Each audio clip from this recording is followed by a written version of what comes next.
اصل طریقہ امام الانبیاء محمد رسول اللہ صلی اللہ علیہ وسلم کا ہے.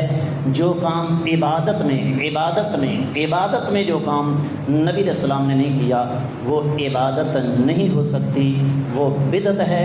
موضوع ابھی نامکمل ہے، اللہ نے دی توفیق تو انشاءاللہ میں اگلے خطبہ جمعۃ المبارک میں اسی موضوع کو لے کر آگے بڑھنے کی کوشش کروں گا.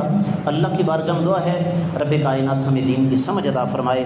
اقول قولی ھذا وآخر دعوانا ان الحمد للہ رب العالمین.